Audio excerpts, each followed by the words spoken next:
A foremost authority on world energy issues, Dr. Pinner is with the UC San Diego Center for Energy Research. The lecture is Steps Towards the Hydrogen Economy, and hopefully we'll get that hooked up and turned on very quickly now.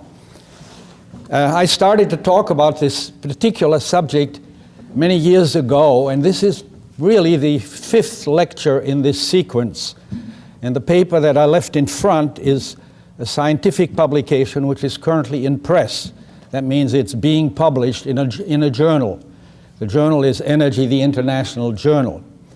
Now, the first time I talked about this was at Porto Venere in Italy about 4 years ago. It was a lecture or a meeting on energy, ecology, and economics. And that's worth keeping in mind because any energy topic in some very real sense bears on these three major issues, ecology and economics as well as energy. Now, my second lecture on this was put on the internet for use by high school and grade school teachers involved in grades K through 12. And that was quite a challenge to put it in such a way that it was intelligible at that level. The third exposure was about a year ago at General Atomics, where we discussed the question of how to make hydrogen cheaply using nuclear reactors. And in between, there were a few other discussions. Now, let me say a couple of things in general about this topic. I'm talking about the hydrogen economy not because we are about to run out of fossil fuels. If you read even the journal Science, where the editor has a long history of being opposed to anything useful or beneficial to the use of fossil fuels, you will find that within the last 2 months there was a paper there from an Italian engineer in which he indicated that our known reserves of fossil fuels, meaning petroleum, have increased by 50% according to our most recent estimate. Very different story from the one that we are imminently running out of low-cost fuels. And if you include in an assessment of this sort other energy sources like shale oil or the tar sands, it's quite clear that fossil energy is abundant enough to take care of all of our needs for at least another 500 years. So the impetus for the hydrogen economy is certainly not that we are running out of energy. What is the reason for our interest in hydrogen? Well, that goes back a very long way. I think we're having a little problem getting the computer connected up. Yeah, good. There are many reasons. One of the reasons is that it's a subject that we've been talking about literally for 240 years scientifically. And that's a short time period because there is a new encyclopedia of energy that was just published, and one of the authors in there talked about the history of hydrogen, and he's got a 500-year history of hydrogen. But that includes about 260 years of not quite knowing what hydrogen is. So I'm going to begin my history with the discovery and isolation of hydrogen. That's one of the reasons. It's been around, and we've talked about, or many people have talked about, the possibility of using hydrogen as a fuel. The attraction of using hydrogen is painfully clear. It's painfully clear because it is a fuel which in principle we can make by dissociating water, and water is very abundant. Thank you very much. If you're going to walk away. Let me continue with a discussion of why hydrogen. It would be wonderful to have a fuel that could be made from water. It could be made from renewable energy. When we dissociate water, what do we get? We get hydrogen and oxygen. And then we could use the hydrogen and burn it. And what do we get when we burn hydrogen? We get water back. And this is a very appealing idea because the resource base is essentially unlimited, and the overall impact, if it's done properly, elegantly, would not disturb anything. That idea has been around for a very long time. As I said, And I will go through the history in just a moment, because the overall view of the history is kind of interesting and very informative in the sense that you will see how our more advanced scientific discoveries bear on what we are trying to do in this sector. There are some very mundane reasons why we want that kind of a fuel source. One of them is that if we burn hydrogen in an environment where there is very heavy traffic, for example, we don't make any particulates, and therefore the environmental impact will be greatly reduced. So hydrogen looks like a great fuel from that perspective. And finally, of course, and I don't want to be quoted as being either strongly concerned or completely oblivious to the arguments about global warming. There are other people here who know much more about this than I do, and they will illuminate that topic. But it does figure in this attempt to develop the hydrogen economy. The most recent impetus came from President Bush, who announced as a matter of policy that we wanted to develop a hydrogen energy base. Al Gore never claimed to have invented the hydrogen economy. That's also useful. The hydrogen economy, depending on your perspective, you could argue that it was invented by Jules Verne, a well-known science fiction writer. We'll go look at that. And then, to my amazement, I read in another overview of hydrogen, that's a new encyclopedia of energy, which was just published. I'm reviewing the whole thing, so I started out by reading the chapters on hydrogen. And there the author says that the term hydrogen economy was invented at General Motors. I know the author of that statement very well. He served on a committee that I chaired some years ago. And then I remembered I was a General Motors consultant for 20 years, and at the end of that time I was convinced that everything had been invented at General Motors, including babies. So with that, let's go look at the issues of a hydrogen economy. The material on the view graphs is, generally speaking, for my benefit and not generally required for you. I have the same problem that the earlier speaker had, a slightly failing memory, and then these little jogs are very helpful. The first question is, can you use hydrogen safely? Why are we concerned about that? Because we all suffer from the Hindenburg syndrome, which you may remember, the explosion at Lakehurst. That's part of my history. And so we want to be sure that when we have the hydrogen and have it cheaply, we can use it without blowing ourselves up. And here are some brief comments on that issue. The hydrogen, I'm going to compare it with natural gas. I'm comparing it with natural gas because I'm primarily interested in the transportation sector. Obviously, that's the high-value entry for hydrogen as a fuel. And I'm interested in the transportation sector for that reason, and because that also puts a tremendous stress on our economy. We want to replace the oil that is imported as soon as possible, if we can do it at acceptable cost. Natural gas has been used extensively as a transportation fuel in Italy and in New Zealand. And we have a great deal of experience on how hazardous a tank of natural gas in the trunk might be. We got field experience from all the Americans driving around New Zealand on the wrong side of the street and producing a sufficient number of collisions so that we got some field tests that are meaningful. And they showed that nothing ever happened, that the natural gas tank was completely safe. And on that basis, I would argue that hydrogen should be completely safe, although hydrogen is more easily ignited than natural gas, and it's much more apt to produce an explosive mixture with air. Hydrogen is much lighter than natural gas, and for that reason it diffuses away from a source much more rapidly than natural gas. And that compensates for the increased hazard associated with easy ignitability and explosibility. And as a result of that kind of an argument, I would say it should be like natural gas. With natural gas we have great experience, and therefore it should be reasonably safe.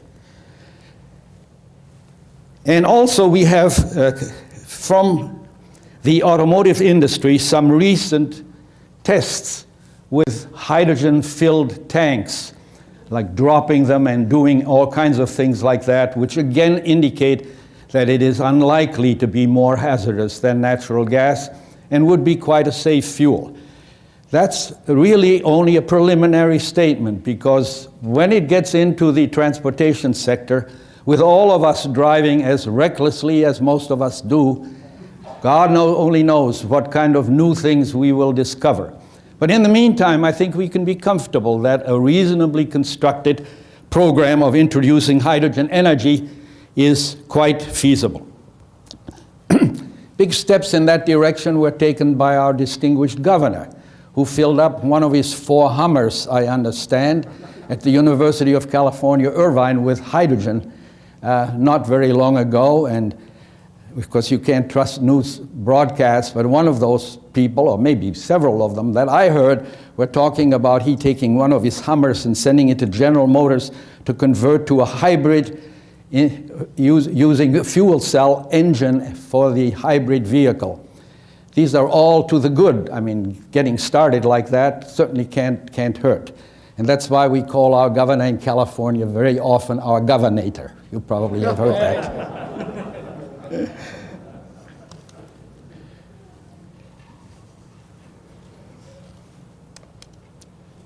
Now, what on earth is going on here? It's fine. Let me help you real quick here. Okay, you may want to use that. Well, it's fine. Well, let's look at the hydrogen history. The first 4 entries here are the scientific hydrogen history. When was hydrogen first made? In 1766, nearly 240 years ago. That's a long time. And it was identified as hydrogen. It was made in a normal way by reacting iron with sulfuric acid. And the great French scientist Lavoisier, 15 years or so later, introduced the term hydrogen for maker of water, and that's stuck ever since. Then I'm jumping to 1929, when Hartek in the US identified hydrogen as having 2 primary components. Actually, there are 3 components, but 2 primary components. And then in 1931, Harold Urey of our university, the late Harold Urey, and his colleagues isolated one of the 2 isotopes that make up hydrogen, namely deuterium. He got the Nobel Prize for that work. I said this is the scientific summary. And finally, in 1935, Lord Rutherford isolated tritium, the 3rd component of the 3rd element in normal hydrogen. That's the end of the scientific history. Now we're going to look at the engineering history. The engineering history also began very early. It began in 1820 with the Reverend Cecil, who built something like an engine. I just call it a vacuum engine. I don't have time to describe that in detail. But it's a good thing to realize that the idea of using hydrogen in an engine goes back to 1820. A monumental discovery was made in 1839 by W.R. Grove, an English scientist. I have in heavy print the discoveries that I consider to be most important in terms of developing hydrogen as a fuel for transportation. And this discovery of the fuel cell in 1839 was an enormous step forward. It was an enormous step forward for the following reason. When we burn gasoline or hydrogen in an engine, the maximum efficiency that we can get is determined by a fundamental law of science, the 2nd law of thermodynamics. And that in turn gives us an efficiency that is bounded by the highest temperature we can have and the lowest temperature we can have. Now, the highest temperature we can have is obviously limited by materials. And when we use that temperature together with room temperature, which will normally be the lowest temperature in an operating engine, we come out with very low fundamental limits to efficiency. Efficiencies on the order of 20%.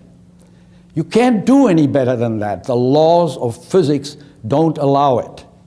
Now, in a fuel cell, the story is completely different, because now we have an electrochemical conversion of hydrogen, electrochemical oxidation of hydrogen to water, and there is no such limit imposed by the laws of physics. In other words, the efficiency in principle can now be 100%. That, in a nutshell, is the reason why the discovery of the fuel cell marks a milestone in our efforts to improve efficiency in transportation and in energy use. And that is why I have it in heavy print there as a significant discovery that put us on the road to the fuel cell-powered hydrogen vehicles. Otto, of internal combustion engine fame, as far back as the 1870s, was experimenting with mixtures of hydrogen and fuel, normal fuels. So the idea of mixing those two up and making a new fuel is pretty old, really. We've tried it and it works and there's no problem with it. And the inventor of the internal combustion engine was doing this in 1870. That's also a good few years ago. The next step in the fuel cell development was by Mond and Langer in England. And fuel cells are not single cells. By the time you have a fuel cell system, you might have hundreds or thousands of these. And the prototype fuel cell of the modern type was invented in 1890. And now I come to a very important chapter again in the development of fuel cell energy. And this is a lecture given in 1894 by the great German scientist Ostwald. He was speaking to the German Society for Science and Engineering, to the thermodynamicists of that era. And he gave a very simple lecture. He said that it is a scandal the way we get efficiencies of around 10% in our best engines. And if we had a fuel cell, it would be 100%. And it was sort of a call to arms. Build fuel cell powered systems. And there were many papers published that followed this discussion by Ostwald. Now we come to near-modern times. The top entry here I regard as a milestone again because it is very popular in the current literature. The Scottish engineer Haldane advocated producing hydrogen by decomposing water by electrolysis and thereby making hydrogen, and then using that hydrogen in an engine. And what that boils down to is the suggestion to use renewable energy to make hydrogen and then have our fuel. And you don't have to look very far at the current literature to see abundant evidence of people coming up incidentally with this very same idea, or they are burning biomass or something of that sort. So the idea of a renewable energy source decomposing water to get the hydrogen is again very old. Well, then the normal sort of things, an abnormal thing happened in 1937 when the 10th flight of the Hindenburg Zeppelin ended in disaster, and we were all told that was because hydrogen formed an explosive mixture with air. But that is very much in doubt today because there were other chemicals on board that probably were responsible for the ignition and the explosion of the Hindenburg Zeppelin. And with that, I hope that your Hindenburg complex will rest and you won't have problems with that one. I'm indicating that Sikorsky in 1938 used hydrogen for helicopter power, and fuel cells began commercial entry, if you can call it that, in the 1950s in connection with the space program. So the fuel cells have been around. This is not the kind of a fuel cell. An AAFC is an alkaline fuel cell. It's not the kind of a fuel cell that we would use in the automotive sector.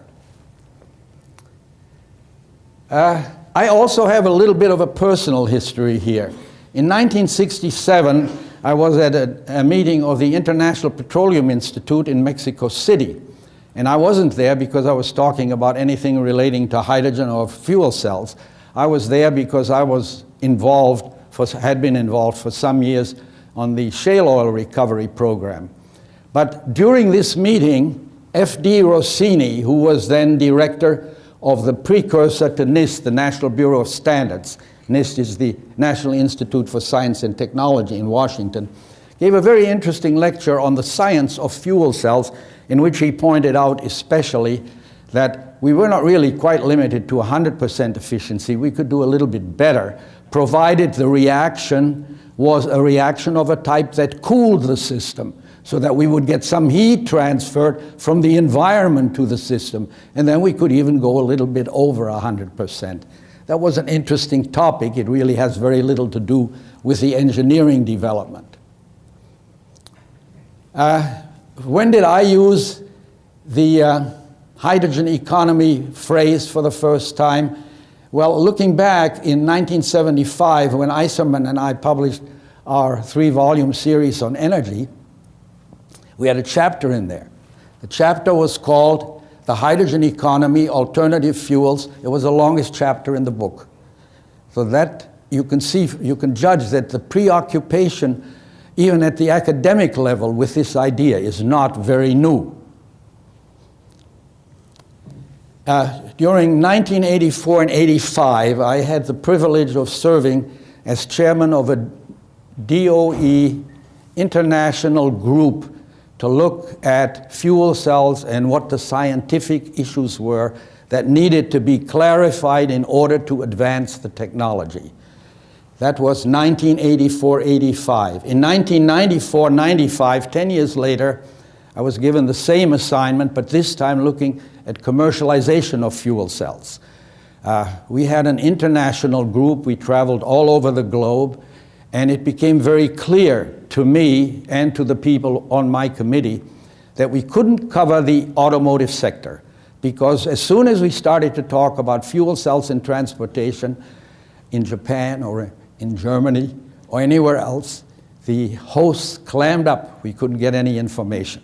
Fortunately, the California Air Resources Board subsequently set up a group on fuel cells for automobile engines, and that study was 96 to 98, and Fritz Kullhammer from the Electric Power Research Institute was chairman of that, and that group did a wonderful job of defining the commercialization issues for automotive use. And that's certainly something that we want to be aware of. And last year, there was a major panel discussion in Detroit. A.K. Oppenheim served as chairman, and the discussion was hydrogen for fuel cells in transportation systems. Now, I think I somehow lost in here a very important entry. Well, it's too much science and not enough goodwill here. There is a book published by Jules Verne in the 1860s, where he has a beautiful little paragraph that says, "Water will be the future fuel as coal is now. We will decompose water into hydrogen and oxygen and then burn it, and it will be inexhaustible and clean." That's Jules Verne in the 1860s. End of history. Now we have to do something scientific, a little bit scientific. What is the hydrogen economy anyway? The hydrogen economy is defined as an industrial system in which the universal energy carriers are hydrogen and electricity. Of course, electricity is a wonderful energy carrier, and much of our economy depends on its current use and applications for any and all purposes. And hydrogen is oxidized to water that may be reused by applying an external energy source to break up the water and get the hydrogen back. That, in a nutshell, is the hydrogen economy. Now, how many different hydrogen economies can you envision? Well, There has to be an energy source to break up the water. And you can, in principle, envision as many hydrogen economies as there are techniques for dissociating water. It could be an economy based on the use of fuel cells, of conventional fuels. How do we make hydrogen today?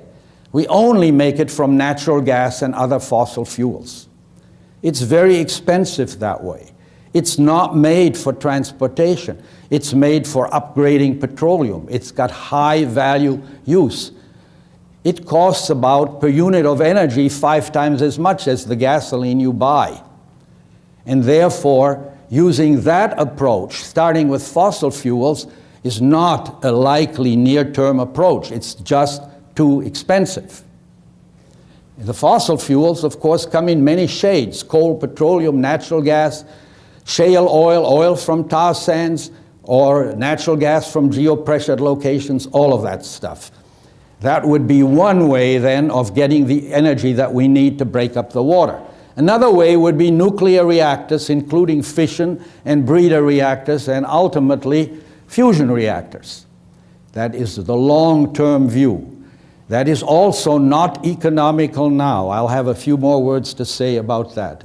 And finally, which the purists certainly like best, is to start out with Haldane's idea, using a renewable source like the wind to make the hydrogen, to make electricity and then make hydrogen, or using hydroelectric power systems. Well, what's wrong with those? All of those are more or less already in use, and electricity is every bit as good an energy carrier as hydrogen, so that would be no improvement to go from electricity to hydrogen.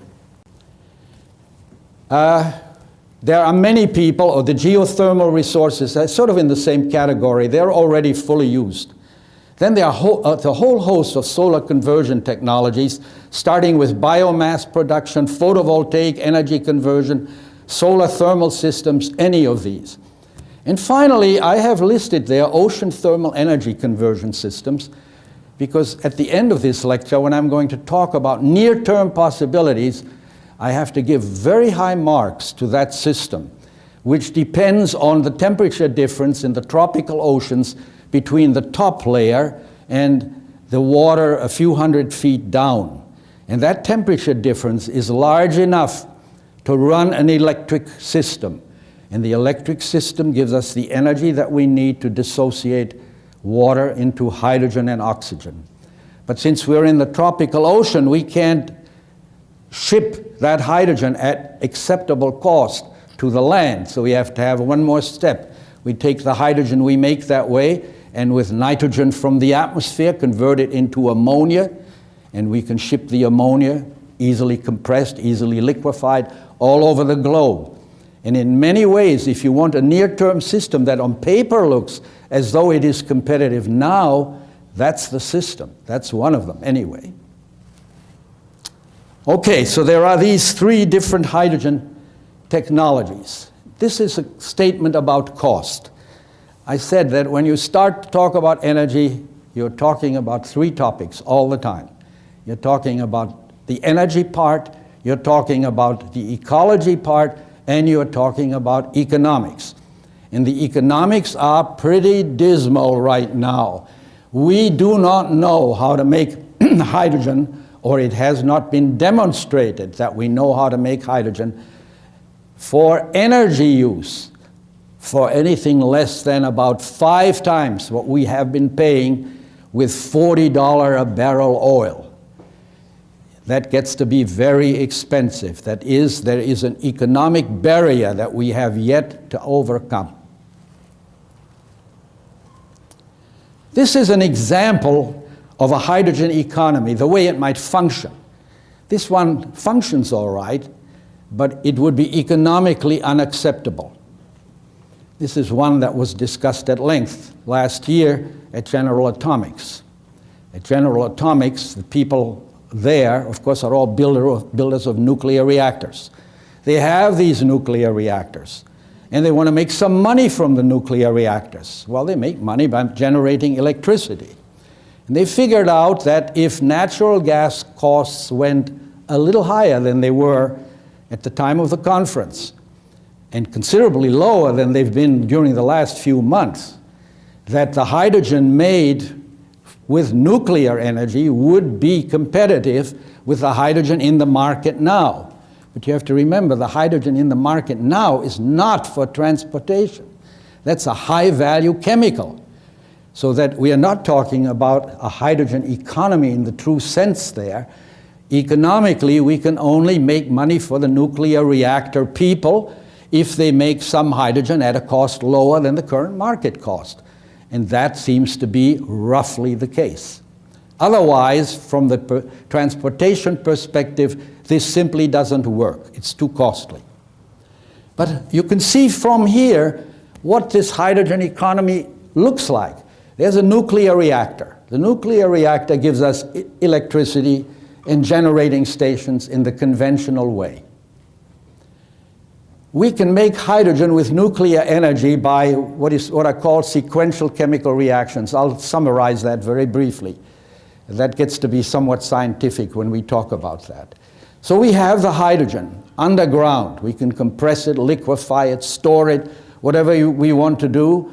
And we can also, since we get the electricity by another route from the nuclear reactor, we can produce hydrogen by electrolysis. So we can fill the pipelines this way.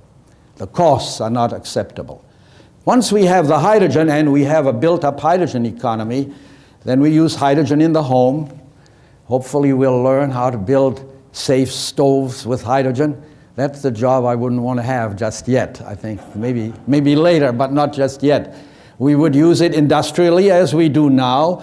We would use it for transportation in fuel cell systems, as described by Kulhammer's group, and we would use it for electricity generation at local stations. And there you can see this is a true hydrogen economy, because the independent energy source is the nuclear reactor, and everything else is done either with electricity or with hydrogen. Well, now this is somewhat complicated, but if you focus on the bottom line, it's really not complicated. What are we doing? We're taking water and making hydrogen and oxygen out of it. I put this up as a historical document.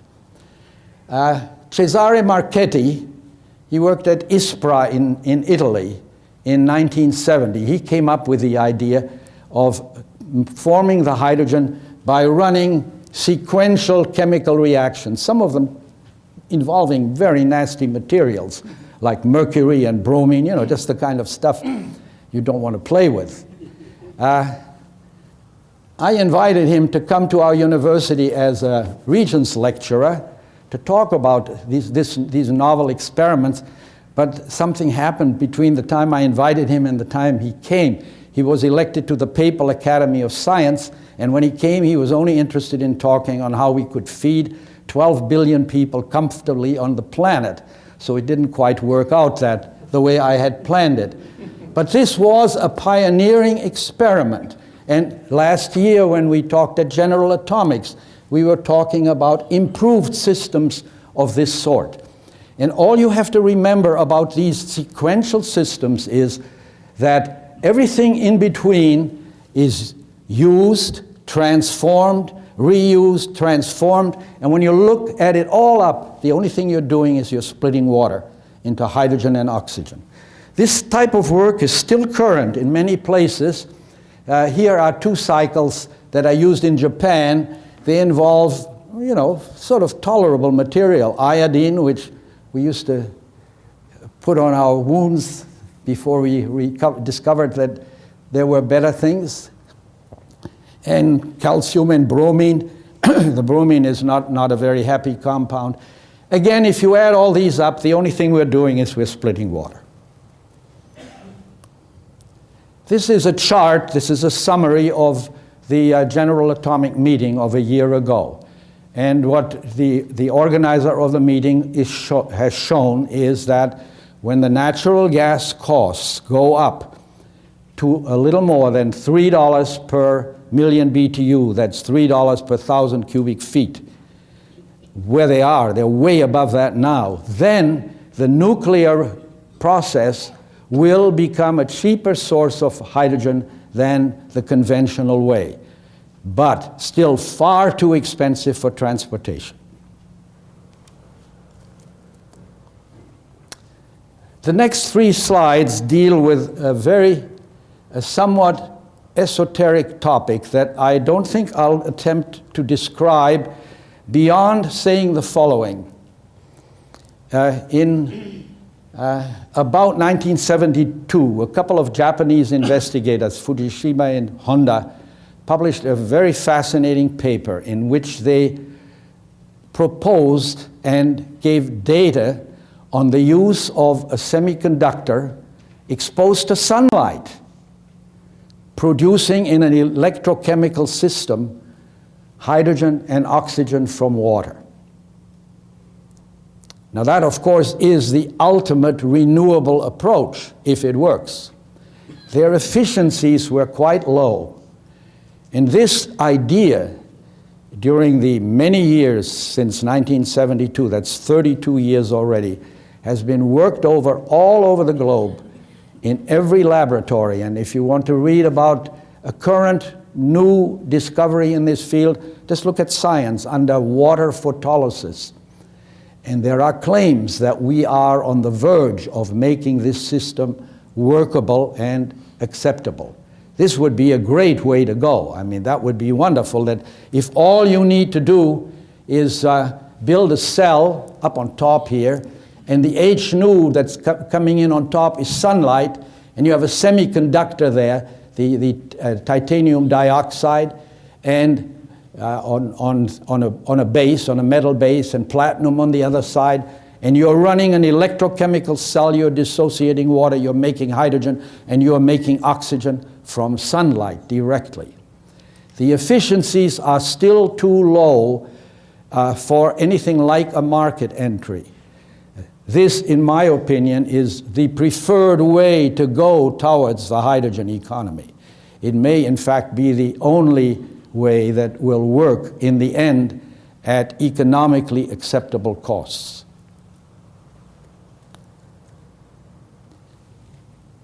Well, what about introduction of hydrogen into the economy? Well, we already have about 2% of the energy that we have in petroleum products in hydrogen in use in our economy now for specialty purposes, not for transportation. We have run, or large companies have run, trucks and buses on liquefied hydrogen. There's a big difference between a bus and a truck on the one hand and a small car on the other hand. On a big thing like a bus or a truck, you have the room to put a hydrogen refrigeration system, and then you can use liquid hydrogen as the source.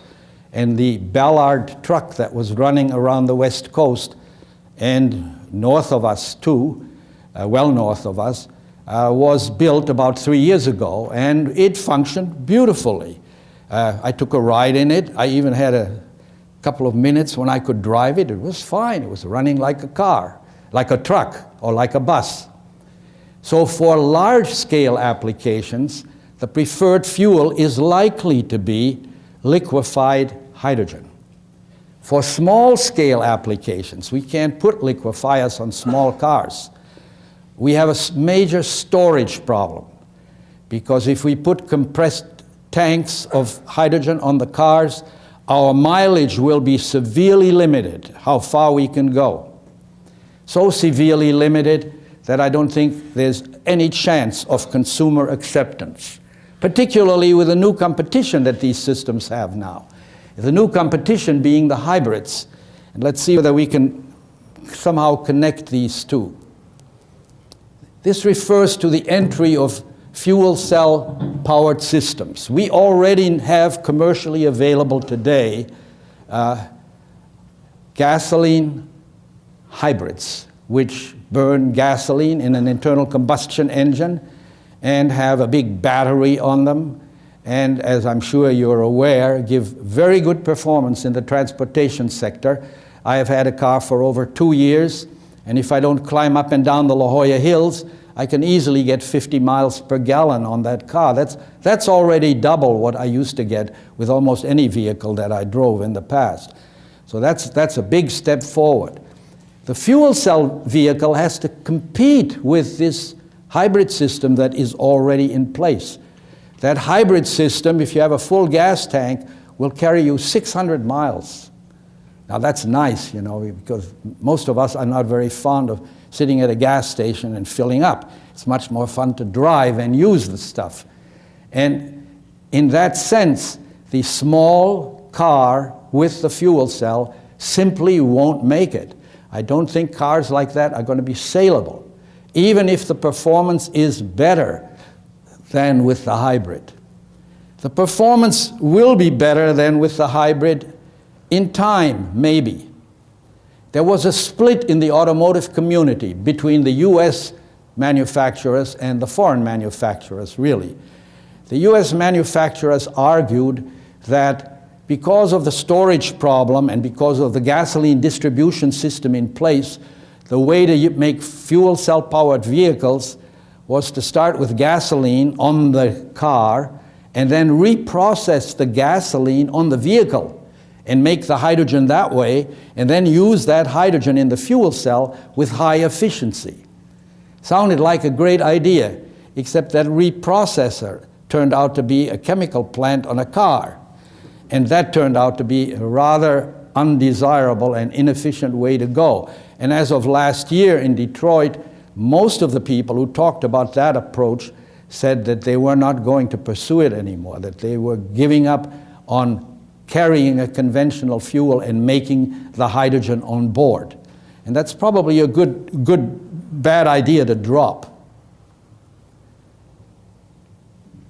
Now let's look at this. This is sort of the final conclusion on fuel cells and hydrogen.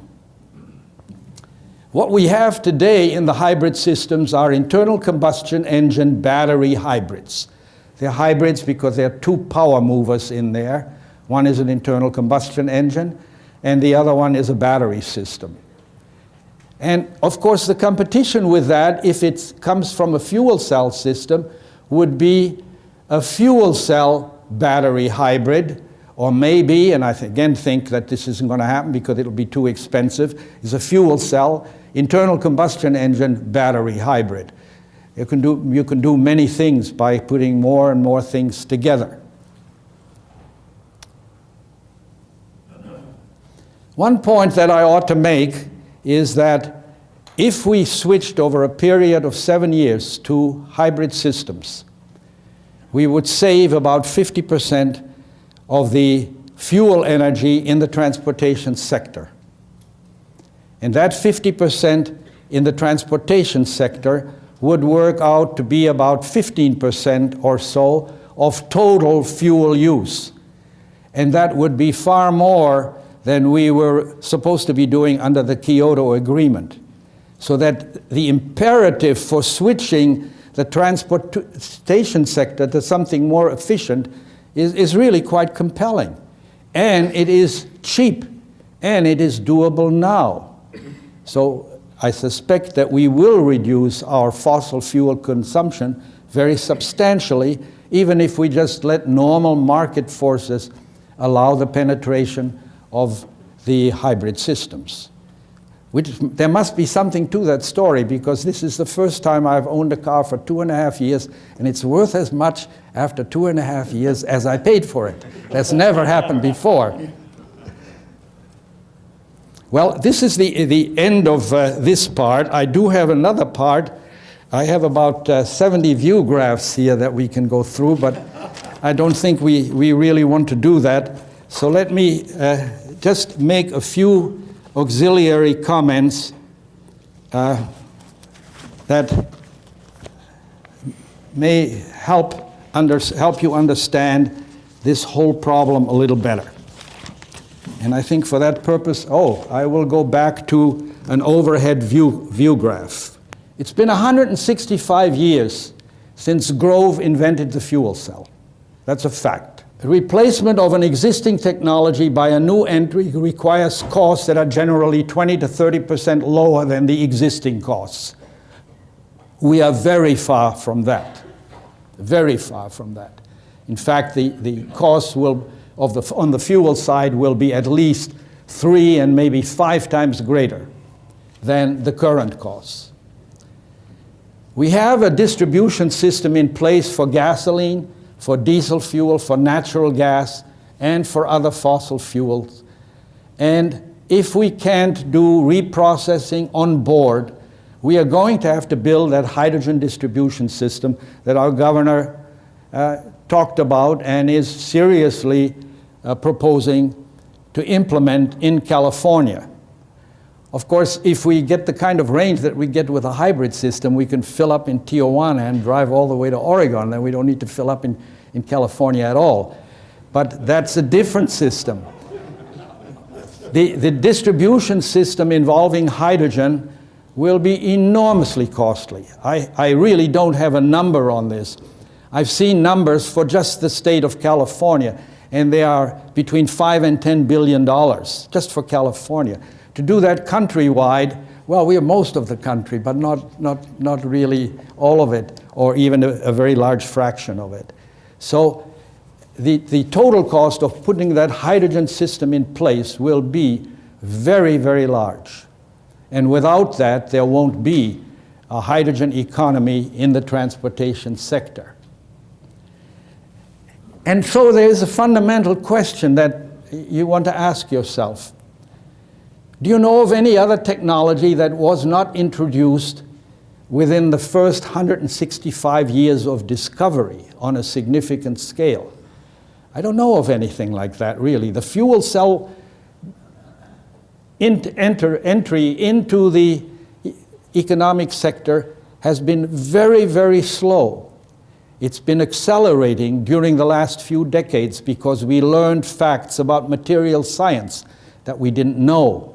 So that, for example, the membranes that we need in fuel cells, which were very expensive, now cost a tiny fraction of what they cost even 20 years ago. So there may be some real progress on that. On the other hand, we don't have the low-cost hydrogen supply that I can see. And there's a fundamental question you want to ask yourself. Do you really want to go ahead now and proceed with changing our entire transportation sector when it is likely to fail? And if it fails, will that be for many, many more years the end of the idea of a fuel cell system in the transportation sector? That's a philosophical question that needs to be addressed. You don't want to be too early and you don't want to be too late. This is a business venture after all. You've got to come in there at the right time when you have a chance to succeed. Well, I was going to give you some numbers, but they'll be too difficult to find for me now. I'll tell them to you as best as I remember them. To make a competitive vehicle, you have to compete with a very low-cost engine. Internal combustion engine costs about $3,000. So you've got $3,000 to play with if you want to be competitive. And where are you going to put that money? Well, you put $1,000 into the fuel cell system. Then you put $1,000 into the overall management system. And you put another $1,000 into the storage system. And that's all you've got. Because by that time, you're already overtaken by poor economics compared with an existing system. I don't know how this is going to come out. Certainly Kalhammer and the people who looked at fuel cell hybrids for California were pretty optimistic that one could do this. And I would say that the optimism is totally justified on the fuel cell side, because there the progress has been sufficient so that we can build those systems today, or we think we can build them for this $1,000 that we are talking about. The hang-up here is still the fuel supply system. I don't know how we are going to end up finally making low-cost hydrogen, or if we will ever make low-cost hydrogen. I was going to show a chart from a friend of mine at New York University by the name of Roel Chenard. He starts out, he has a wonderful title for his paper, The Mirage of a Hydrogen Economy. That's the title. And he then goes on and talks about the $10 billion that was wasted on hydrogen during the 70s on these sequential chemical reactions involving nuclear reactors. But he's making a mistake there, I think, because the nuclear people were never talking about making low-cost hydrogen for transportation. They were going to make low-cost hydrogen to make money. That's a completely different idea. And that seems to be on the horizon. Anyway, there are critics, very learned critic in this case, because he developed an analytical system, an economic system for evaluating what the impact of these new technologies would be on the economics, and advocates purely and simply, let's make electricity. It's a wonderful energy carrier. We know how to use it. And with a little effort and imagination, there's really nothing we can't do with electricity. That's his message. There's one problem with electricity, though. We can't store it. We have to make it and use it. Of course, we can store it in tiny amounts, but we can't store it in the kinds of amounts that we need for a full-blown economy. But there's no problem with hydrogen storage. The other final comment I want to make, and then I'll disappear from here, is that this ocean thermal energy conversion that I mentioned earlier is a very interesting topic in its own right. About $250 million was spent by the US, the USSR at that time, and the German governments in learning how to build these reactors at the tropical sea to generate electricity, and then use the electricity to make hydrogen, which is the oldest technique for making electricity. You saw that this was a proposal that goes back 150 years. And the resource base in the tropical ocean, just to give you an idea, corresponds roughly to 19 times our total electric generating capacity in the US, which is also several times the worldwide capacity. And there is an analysis that was performed by the people who ran this US program. They were from the Applied Physics Laboratory at Johns Hopkins University. There's a long encyclopedia article by the person in charge of this, Bill Avery.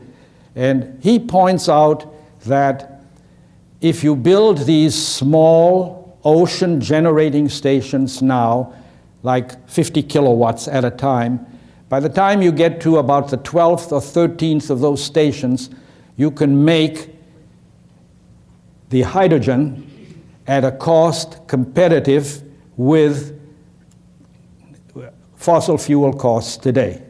But of course, you're not going to quit after 12 or 13 of these. You're going to continue learning, and you're going to build many, many more.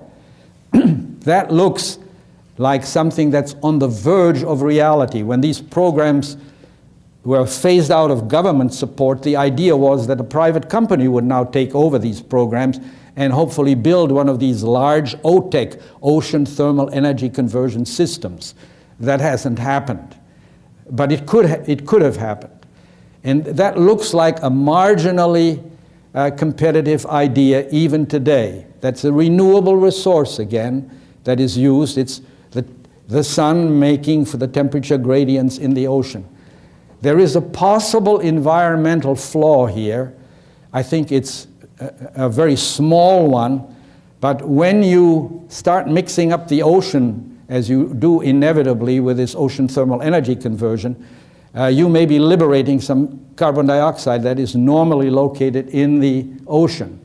The amounts are probably very small compared to the amounts that you generate with fossil fuels. That needs to be studied, obviously. That is probably the nearest thing to a near-term commercialization of hydrogen for transportation that we know how to do. Avery's idea was, as I suggested earlier, take the hydrogen, convert it into ammonia, then ship the ammonia around, and then burn it in an internal combustion engine. Well, that we won't do. But we can ship it around and burn it in a fuel cell, and there are people who have looked at an ammonia supply for use in a fuel cell, and that looks like a very promising development. Well, I hope I haven't confused you too much with all these ideas. Thank you for your attention.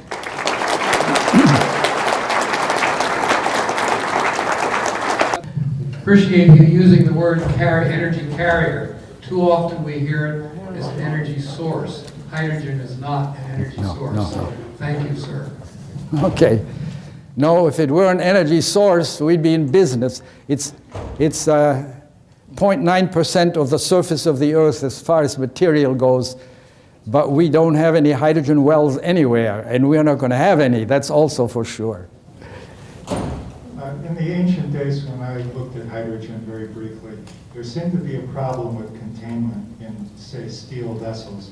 The hydrogen diffused through very easily. Has that been solved? Or? Yes, it's been solved as part of the space program, because we started to use hydrogen on a large scale in the space program in the 1950s. Remember the F-1 rockets that took us to the moon? They were hydrogen-oxygen rockets. And we learned a great deal about how to manage hydrogen in that connection, and the materials were completely changed for just the reason that you mentioned. If very cheap electricity from nuclear power were available, would mean a lot of changes in politics, among other things, would that still leave such problems as the transportation of hydrogen and small vehicles that you think it's not likely to happen in the near future? Well, you're talking like Mr. Shinar now. I mean, that's of course his point, that we know how to build nuclear reactors. We can build passively safe nuclear reactors. We can generate electricity at low cost that way. If we don't go overboard on the environmental issues here, I think that we inevitably will return to construction of nuclear reactors on a large scale. I don't think there's much doubt about that. We'll have to do it. The French and the Russians have been doing it, and the Japanese have been doing it, and I think there is only one single reactor currently being designed for construction in the US after an interlude of over 20 years. So I agree with your point. I mean, nuclear reactors ought to be used. We know how to use them. We know how to use them safely. They're clean. There's just no reason not to use them. Dr. Pinner, I'm interested in your comments about the solar to electricity, solar to hydrogen conversion using the semiconductor device. If that were reduced to a practical device as far as efficiency and so forth, I would suspect that to get a reasonable amount of hydrogen for power economy, you'd be occupying a large fraction of the southwest of the United States with your cells. Is that an accurate guess? Well, that it will require a very large area is certain. However, we have very large areas that are essentially unused, and if you run a photolytic system of that sort, you're really not doing anything to where you have it seated. You're just collecting solar energy. I would suspect, however, that you would run into opposition from the ecologists who would suspect that you were modifying the ecology underneath this Well, not very much, because you only need something like an 8% conversion efficiency in order to have an economically competitive hydrogen production. I think more important than these local environmentalists going bananas over this is the fact that we are using land that is used for food production now for energy production. And of course, in that competition, the food production will always come first. So that I think your point's well taken. It's a large area for sure. Thank you for giving us an ocean of interesting ideas and information. Did you give the efficiency of the conversion of electricity to hydrogen or hydrogen to electricity that I missed? What is the efficiency? Well, the efficiencies that we have right now are probably in the range of 60%. But we can get much higher efficiencies, we think, and that's a research frontier again, to do the electrolysis at elevated temperature. We may be able to get the costs down that way. That's a current development and research program. I have a view graph showing all this. I don't think I have time to show it, so I'll show it to you privately. But 60% going either way. 60% going from electricity to hydrogen. Yeah. How about hydrogen to electricity? Well, there would be no point in doing that because, we know how to make electricity, and if... Well, no, you mentioned the idea of using... Well, it would be, if I use the hydrogen in a fuel cell, I can get 100% theoretically. In practice, I will get less, but probably not very much less. Professor Penner, you said that nuclear energy is clean. Isn't there radioactivity that remains after?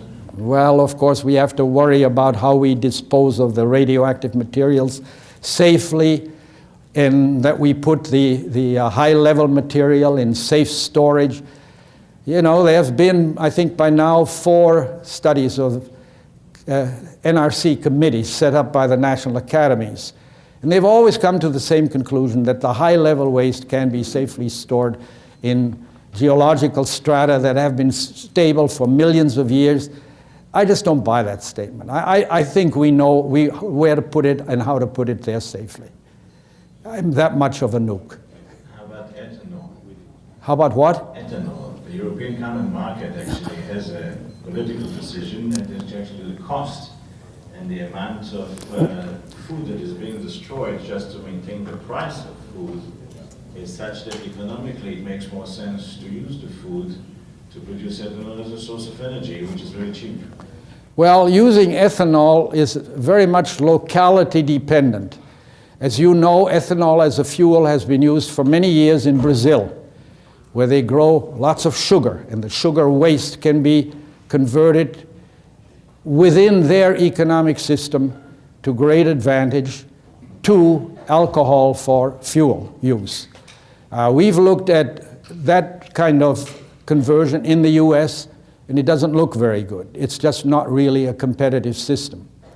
And if the Europeans think they have a competitive system, they have a much more benign climate than I think they have.